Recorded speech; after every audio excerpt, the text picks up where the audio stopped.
Hey everyone, Adam here again.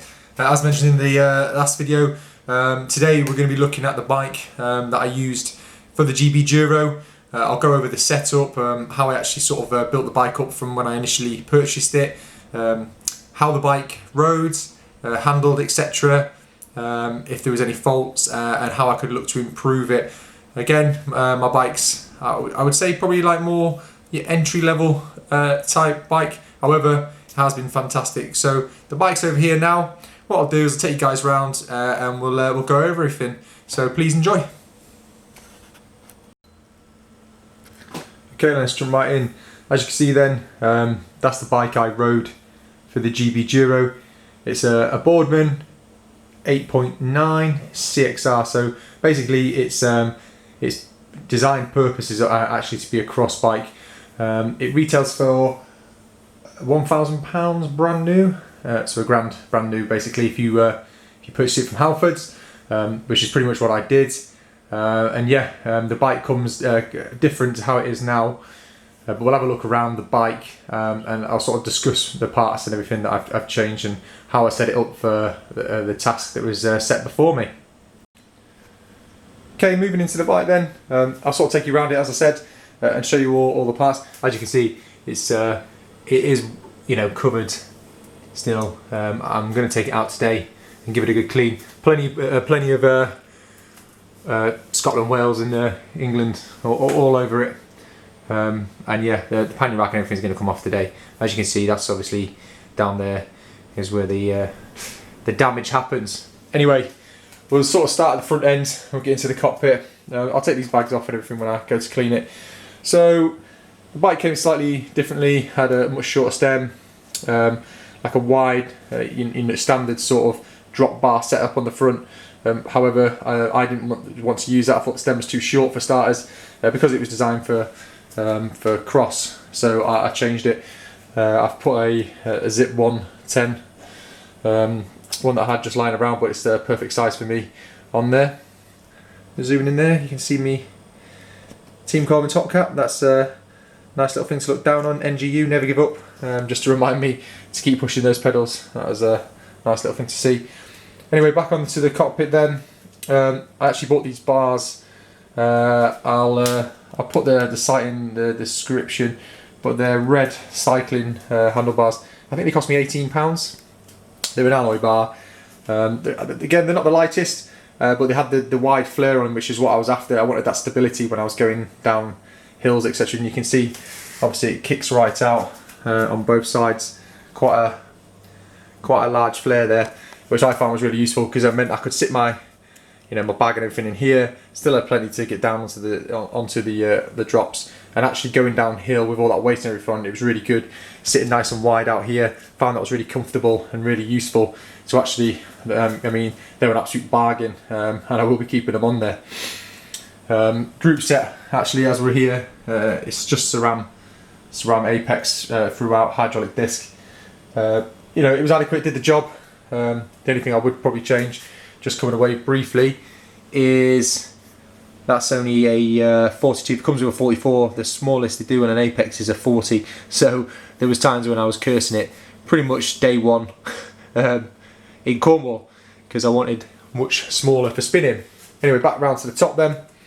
Bars, fantastic. I've just double bar taped it, so I put the original bar tape on underneath, and I've used this lizard skin that I got, I believe, from Wiggle. I use that on most of my stuff. Feels good to grip. It's come away a little bit, so I probably will have to replace it because it is torn in places, but it did the job. Up the front then, obviously, as I mentioned, had a bag in there, as I showed you in the previous one. Wahoo mount, light mount, and a separate Wahoo mount. That's where I mainly kept my computer, actually, because once I was charging it, I found that the front one, I couldn't actually get the cabling because it was still too close. Would have had to bend it down to an obscure angle, so that would have been difficult. But yeah, that's the one I primarily kept it on, just charge it from there. Didn't have an issue when I was using my dynamo and it was sat up there. Moving down then, other things I've changed then on the bike, notably is actually my wheels. I got these from Wiggle. They're Prime or Dax, I believe is how you say it. Yeah, they come. And one of the reasons I got them is they come with a dynamo and it does work really well. I had no issues with it at all. Other than obviously when you're going too slow, it doesn't charge. So I think that's the same with most dynamos. Please correct me if I'm wrong. However, it did the job, and as you can see, the cable's sort of running up the outside there, and the power bugs just hidden in the top there, which I can discuss when I do a tech video. But again, the wheels absolutely out-surpassed all expectations. Really good. They're 650B, and they are nice and wide, so they can accommodate whatever sort of tyre. I've got Panaracer. Hard to see there. Panaracer Gravel King SKs. Pretty easy to see on the back here. Here we go. Panaracer Gravel King SKs, and they're tubeless tyres. So I have got a stand sealant in there, which I found is probably one of the best sealants. It just seems to plug up a hole really quickly, as long as you don't get a boulder go through it, which you did on the back. But wheels fantastic. As I say, 1.9 inch, and I've just about got enough clearance in there, but I didn't actually have any issues. Even if it was slightly off, yeah, it still had enough clearance, which was good. I took the risk when I bought them, and it paid off. Wheels great, tyres great, and fantastic. Other thing I had to do then, I don't actually have any mounts on the front of the fork. It's just a standard, your cross type fork. However, as you can see, I managed to fit some bottle cages. Now my friend actually said to me they'll never last, they'll never stay on there. These didn't move. I used them in the run up for just having bottles on, and the whole duration of the Gbduro they sat there. So I've got one on either side, and all I've done is I've cable tied and used like green tape to hold them in place and not to mark the frame as much, and they've sat rock solid. And to be honest, I'll probably keep them. I don't know whether to take them off and just clean around them, but they've sat rock solid, and I found them so useful for holding everything. If you can see around there, I've got two. They probably don't look the smartest on there, but for the purpose they served, they were fantastic. So yeah, good job there. Moving down the bike then, you'll see like I've got lots of green tape around the bike, and all I've done with that is just purely try and protect the frame from when I've had all the bags and everything in here. I've ran 2 bottle cages in here. I'm probably going to replace that one for a slightly better one. It's okay, does the job for now, but this Topeak one that I got, slight side entry, was useful. Meant I could get it out this side because my pump, which was a really good Lazine pump, sat on the other side. It would have been hard to get the bottle out that side, but I found it was absolutely fine. Just move that out of the way. All that is there is just an inner tube, a spare inner tube. I had 4 inner tubes with me on the Gbduro, and I had them dotted around. I had to use them when I got to Scotland. So the tyres did actually last really well. Didn't actually get a puncture until I got to Scotland. And then if you can see that there, like a boulder just went straight through. I mean, I took a risk going down a rocky descent, went fast, paid the price, went straight through, and there was nothing that was going to seal that. I should have, in hindsight, probably spent the time, patched the tyre instead of going straight to inner tubes, but it was dark, it was late. I went to inner tubes, and yeah, then I did get a couple of pinch flats. I punctured one 7 times, and that probably cost me more than trying to save a bit of time on a descent. You can probably see as well, tread is getting worn out, and he started to really wear down when we was in Scotland. It lasted really well. I mean, with the weight on the back and that and everything, it was only going to be expected. And I did use these tyres in the run-up as well, so they weren't brand new on for the day. I'd use these in the run-up and everything, practicing with them, riding around with everything. So they had a fair bit of wear, a fair few hundred miles in them before they'd even got to the Gbduro. So, I mean, the front one, you can probably see, still absolutely fine, and that's obviously taken a pounding. But yeah, the poor back one's probably had its day. It's quite bald in places. But yeah, I can't fault those tyres. Definitely going to get another set. Panaracer Gravel King SKs, fantastic tyre, well done. The frame itself, then, I haven't really done much to haven't really done anything to the frame. All I've done is change the parts around it. The frame was really comfy. I found it was in a perfect position for me. Sat nicely on there. Had no sort of real issues with it. One thing I did have to do, I didn't have to do, but I did do a lot of your adventure bikes, your gravel bikes. They come with obviously loads of mounts and everything.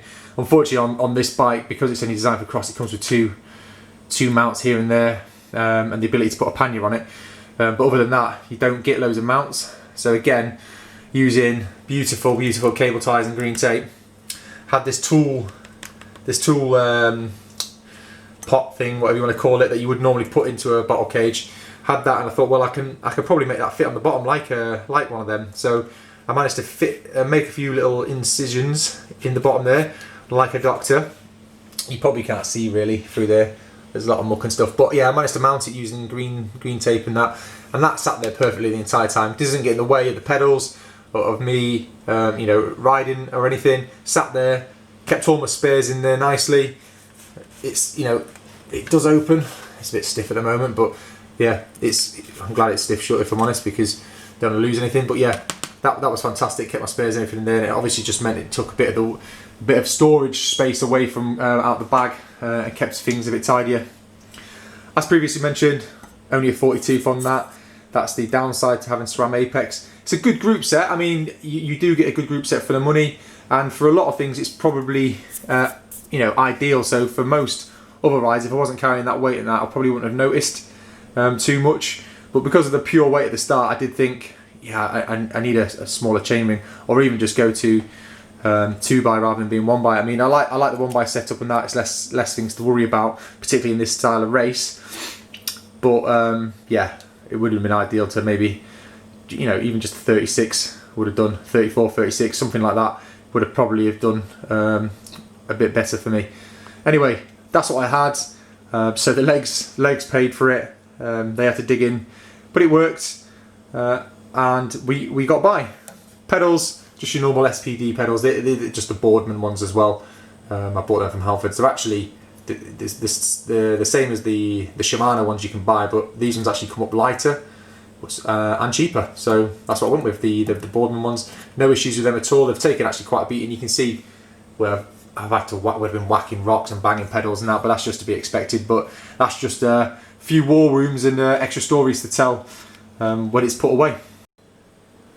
Moving on then, so what I used to sit on then, I've got a Specialized power saddle. I got this from eBay for about £60. Well, at least that's what I tell my wife anyway. They normally come in at around 120, but it was brand new from eBay. I tend to do that with a lot of things. I know people don't like these type of saddles, but I find they're quite comfy. You know, I use them for racing and other types of riding. However, I mean, I think I'll probably keep it on there for now, but I might look for something that's a bit comfier for those longer durations. There was a couple of times where I did think, oh, I wish I had a comfier seat, because there isn't much to it, and it is obviously designed for racing, but it did the job. And like I say, it's the same saddle I've got on my other bikes as well, so we'll keep it on there for now. It is a good saddle, and it's obviously worth shopping around with things like eBay so you can get a decent saddle. But yeah, I like it because it was in keeping with the bike, but I may look to change it. But always good to have a shop around on eBay. I'm sure most of you do that as well. Moving down the back then, yeah, you can see, as I mentioned in my bags video, I've got a pannier rack on the back there. Got it from Decathlon, or that's where it's from anyway. Yeah, it's just an alloy one, and it fits. It's probably slightly skew if I had to sort of make it fit, because it's probably slightly larger, but it fits into the usual spaces, as you can see there and there. No issues, didn't seem to wobble, come free. I greased all the screws and everything before I put it on. I found it was quite useful. Sat the bags nicely on there, covering. And what I found is actually having a pannier bag on there, up to the point a boulder came in underneath and took that out. That if I did go over, which is likely to happen on this particular type of event, it definitely protected your rear mech and everything that side. So it was actually quite useful having that on there, I found. And I'm sure other people found the same. And it kept plenty of space as well, so it could still fit the tail bag with everything else on the back. I took a spare tyre. I think I was the only person to do that.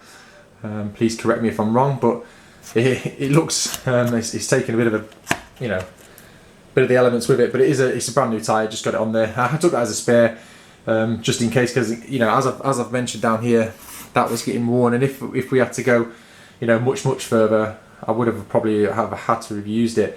But it was there as a spare, and if I was going to do this type of event, the Gbduro type of event again with that type of weight, I would 100% take it again. I know it's carrying extra weight, but I just felt happier knowing that if everything else had failed, braking tyres, didn't have no inner tubes left, I could whack that back on, revert to a tubeless type tyre, and hopefully that would get me round for the last bit that I needed it. so carry the spare, and it's useful keeping it on this rack. Again, as I mentioned earlier, Panaracer Gravel King SK tyres, fantastic, brilliant. And the wheels, the Prime Audax wheels, great. Cassette that I've got on the back ranges from an 11 to 42, possibly 44, could be a 44. I should have probably checked. However, I mean, I spent a lot of the time up in these top end gears, as a lot of the guys probably did, guys and girls probably did. But yeah, sat up there using that a lot. I think, again, if I'd have had the smaller front chainring, that would have been ample. If not, maybe go for a slightly bigger range gearing on the back. But it did the job, no issues with that at all. Obviously, here's my remainder of the rear mech. That bit's actually fine. It's just the back of the cage that got bent, snapping the hanger. And just to clarify, I did have a spare hanger, and I would have been able to fix the back of the cage, the hanger. The issue I had was with the chain. I didn't have the spare quick link, which was a silly thing not to have, and the one that was on there had bent, and it bent several links around. And the problem I actually had was trying to fix the chain. I think it was a combination of probably the tool that I had. So I think in future I would definitely carry a better chain tool. The tool that I had, my hands from the ride, all this was numb, and I was struggling to half pin, repin. And after about, as I said, 4 hours of trying to do it, I just couldn't get the chain put back together, and that's obviously was my downside. But you live and you learn, and we'll move on from that. But hey, new chain's turned up today, winner. So we're going to look to start getting the bike cleaned up and fixed. Happy days. So just switch around to this side of the bike then. As I mentioned before, it's all SRAM Apex. It's hydraulic, disc brakes. My discs look slightly, I don't know if you can tell, but they may look a bit pitted. I'm going to try and clean them up and see if they're all right. But yeah, they did a good job. I got through a couple of sets of brake pads, so I'm going to check these ones and when I give it a clean. And that there's the other bot cage that was on there, brilliant. Did a good job with that. Just moving down then, rest of the bike, you can see it from this side. That's where I kept my pump. I've got like a Lazine, it's like a track style type pump, and I found that's really good. It will pop I can get a tubeless tyre back on, no issues with that. That's the reason I carried that. Probably slightly larger than a lot of people carry, but for this type of event, it was priceless knowing that I had that.